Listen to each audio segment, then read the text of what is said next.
Hello my friends, it's Danny, and today I am sharing the easiest, most delicious way to make pulled Kalua pork in your slow cooker.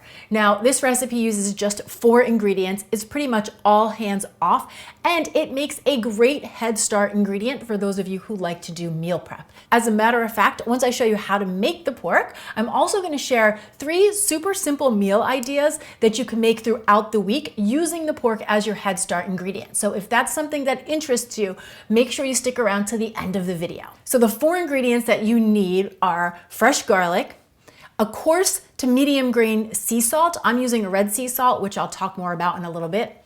Some liquid smoke, and then a 4 to 5 pound pork butt, which, by the way, the pork butt is actually from the shoulder.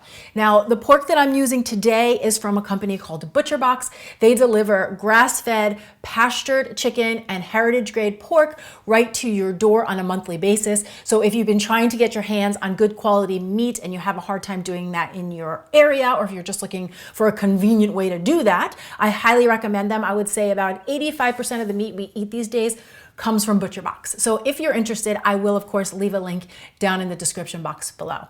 Now, if you've never worked with pork butt before, it is a very fatty cut of meat. And so it does require a long, slow cooking time.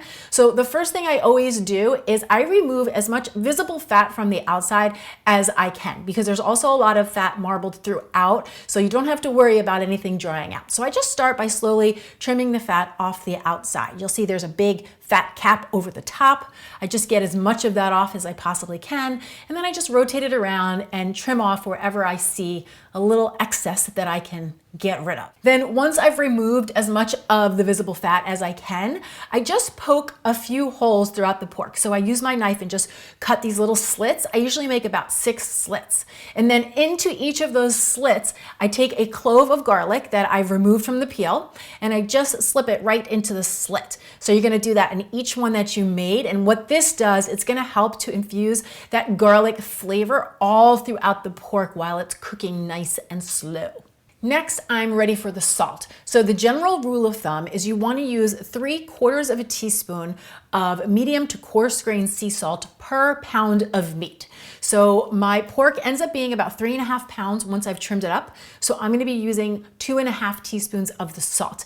If you were using a fine salt, you would want to cut that measurement in half. So you just go ahead and start sprinkling the salt all over the top and the sides of the pork. I just rotate it around, getting that salt everywhere I can. And you're gonna notice that I am using this beautiful red Hawaiian sea salt, which was recommended by Nom Nom Paleo, right? That's a fantastic blog. Tons of paleo recipes if you're interested.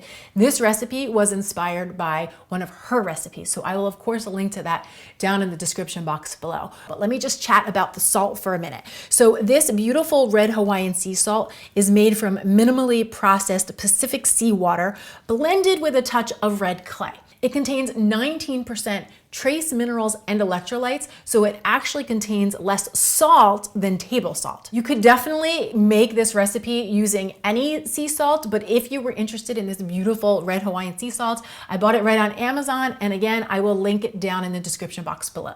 Once the pork is salted, I'm just gonna transfer it into my slow cooker, and then right over the top, I drizzle 1 tablespoon of liquid smoke. This is gonna give it that like roasted fire pit flavor without the fire pit. So that is it. That's all the hands-on work that we need to do. From here, I'll set my crock pot to low, let this cook somewhere between 12 and 16 hours. So normally what I do is I will turn this on late at night before we go to bed, let it cook all night and into the next day so we have it ready if we want it for dinner or ready to prep for a head start ingredient.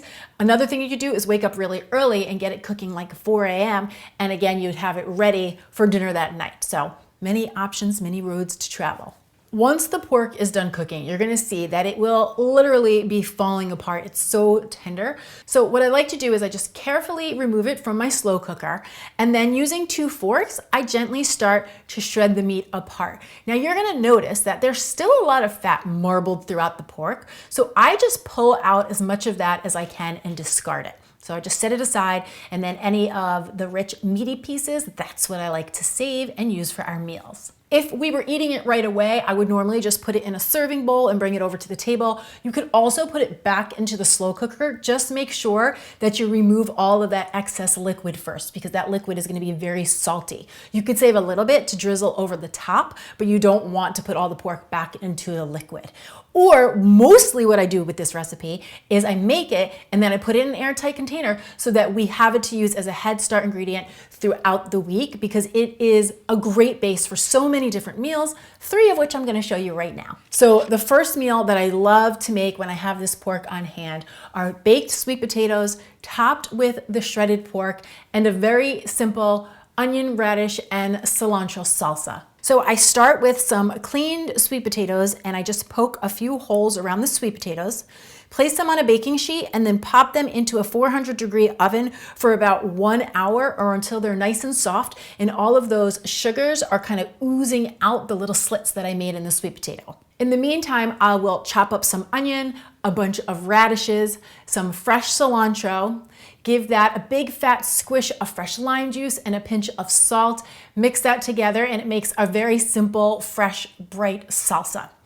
Then once all the components are ready to go, I cut my sweet potato in half, make a little slit down the middle, layer the pork on top, and then spoon some of that salsa right over the top. This is comfort food at its best and could not be any easier to make. Okay, so meal idea number 2 are these pulled pork lettuce cups. So I start with some washed butter lettuce. You could also use romaine lettuce here. And then I simply layer in some of that pulled pork and a very simple coleslaw. All I do is I take a bag of pre-made coleslaw mix, which is just all of those vegetables, add in some Greek yogurt, a clove of crushed garlic, a little bit of salt and pepper, mix that together, and it is so delicious. Just a little side note, you could also do mayo in place of the yogurt or a 50-50 swap.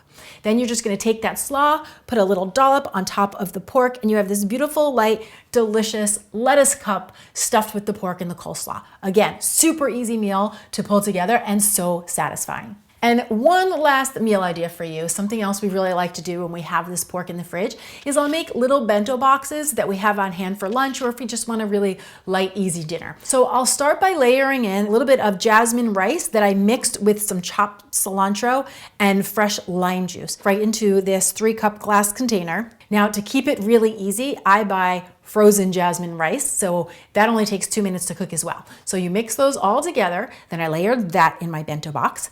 Then I have the shredded pork, and then over here, I put some romaine lettuce and some sliced carrots.